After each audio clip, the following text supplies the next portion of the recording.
What's up, Zona community? This is Seth. Dr. Tyler Burton, Dr. Seth Hampton. We're going to be going over acute back pain today for the clinical tip. So, Tyler here just hurt his back. Not really, but he's pretending. He's pretty good at it. Okay, so now what we need to go over is what do we do when you've just had back pain, and what to expect. So first thing we actually want to go over is what not to do. So what we don't want to do is trigger the pain. You need to think about it as like a scab. So now you need to protect it. You want to not aggravate the pain or pick at the scab. So something that we don't want Tyler to do is to move his back all around and try to work it out a ton, because what he's most likely going to do is just trigger his pain more as he stretches around and leans back and twists around and rotates. Those are all going to be things that actually ends up triggering his pain. For a second, it might provide a stretch relief and feel a little better, but in the long run, he's just kicking his pain down the road.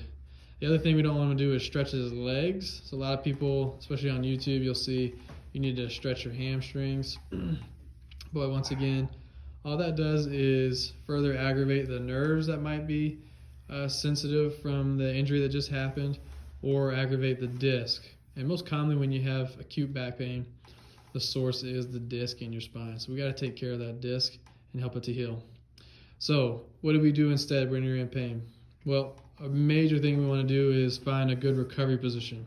So a basic good recovery position is going to be just laying flat on your back, knees bent, feet flat on the ground. That puts your spine in a neutral position. And then what you can do if you want to add a little extra relief is some traction. So Tyler here is actually using his arms to push down on his legs and give his spine a little traction. You can also, if you have a broom available or a dowel, you can take that, push it against your legs and just push down, and that creates some traction on your back there. There's several different recovery positions, but that's a really good starting point. Now the next thing is, once you've done with your recovery or you're getting up from bed, that you want to be able to get up without triggering the pain as best as possible. So what Tyler's going to do here is going to do what we call a log roll. So he's going to contract his core, and then notice that the leg he's rolling towards is down flat, and his shoulder, his right shoulder and his right hip are going to roll at the same time so that his spine stays in a neutral position, doesn't rotate on him.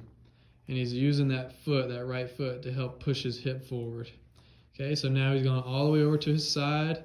Now he's going to swing his legs off the table, and as his legs come down off the table, he's going to use that left arm and right hand to help push off the table, keeping his spine as stable and neutral as possible.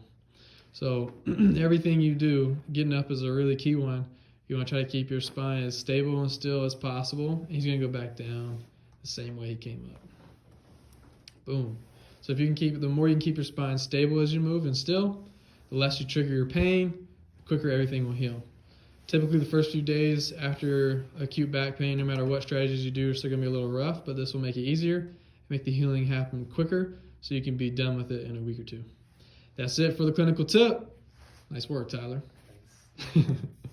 No pain, more gains.